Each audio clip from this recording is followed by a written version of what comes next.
Is canola oil a healthy oil to consume? And how does it compare to traditional fats like beef lard, butter, and ghee?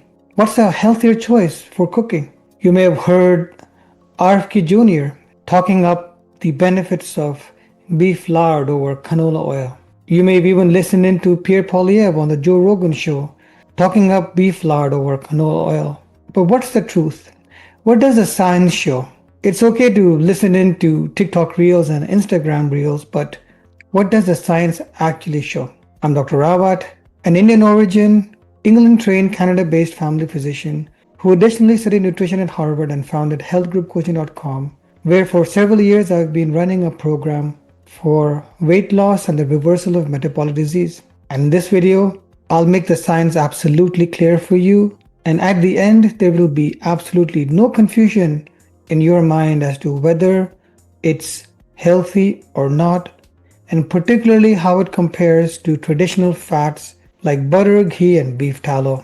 Let's head on to my blog on healthgroupcoaching.com, and I'll put the link to this blog in the description of this video as well. This is my blog on the website healthgroupcoaching.com. I'll put the link in the description of video. You'll commonly hear claims from influencers on social media claiming that natural fats like beef tallow, ghee, and butter are superior to seed oils, particularly canola oil. A lot of this comes from the high-fat side of the diet tribe, those who minimize the dangerous effects of saturated fats, recommend high-fat diets like the keto diet. Also from people recommending a high animal food-based diet like the carnivore diet, where they feel that demonizing plant-based foods, including seeds and seed oils, helps their cause to get people to consume more animal-based foods like beef. But what do the randomized controlled trials actually show? Let's go through that here.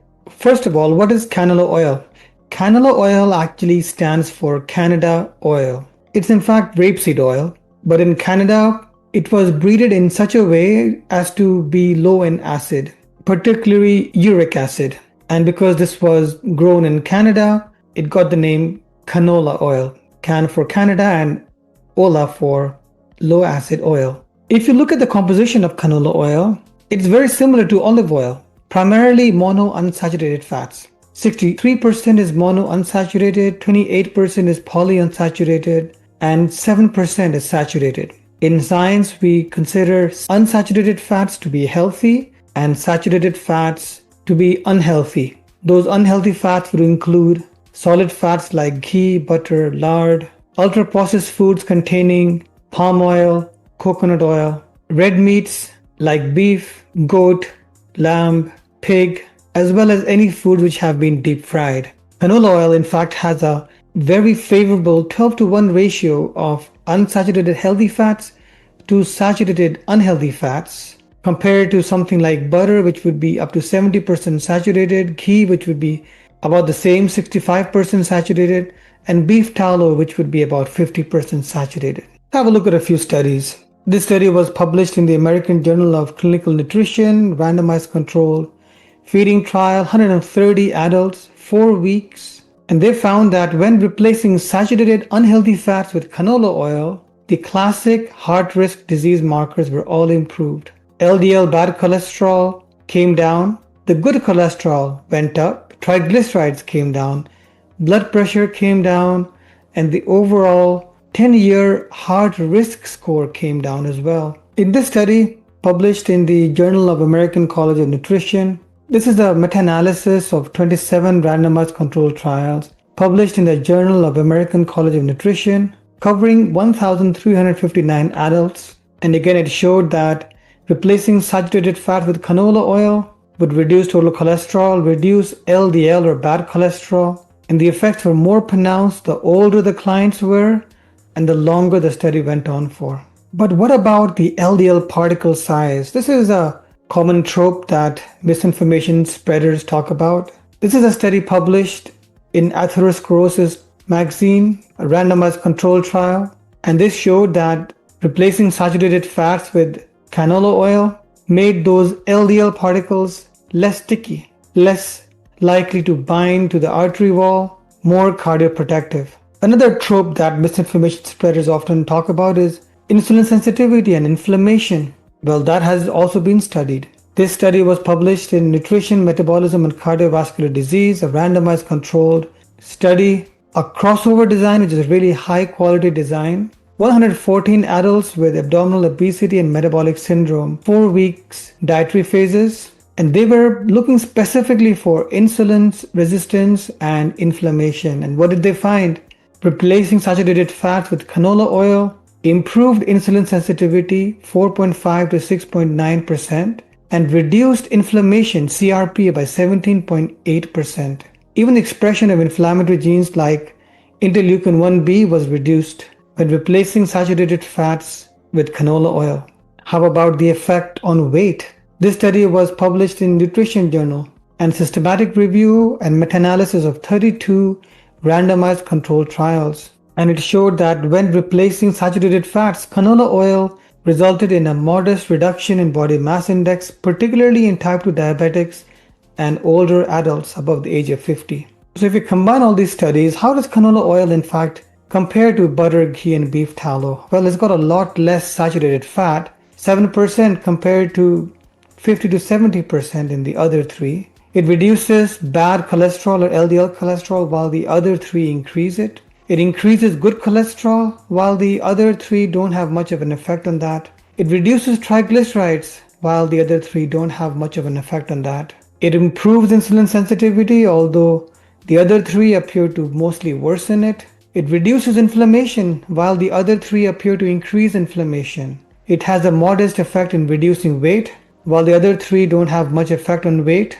And it reduces the risk of heart disease, while the other three increase the risk of heart disease. Now, I can already predict what the comment section will say. What about heating the oil? That's how it becomes unhealthy. Let's talk about that. Now, of course, oxidation of oil is natural, but there are many other factors to consider. Canola oil is often enriched with vitamin E, which is an antioxidant, which would slow down and reduce oxidation. Oxidation in any significant degree happens when you deep fry oils in high temperatures for long periods of time and reuse the oil. We all know that that's not a healthy way of consuming oil. It's generally just not a healthy way of consuming any kind of food.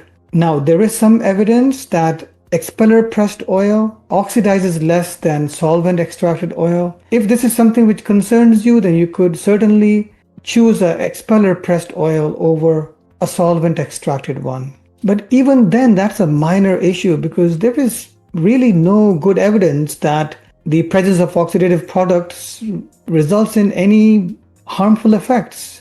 That is something which is mechanistic, while the kind of data we discussed earlier, randomized controlled trials with hard endpoints and measurable endpoints, is much more relevant for health than what might be happening inside a petri dish or a test tube. It's important to put more weight on the more relevant scientific data.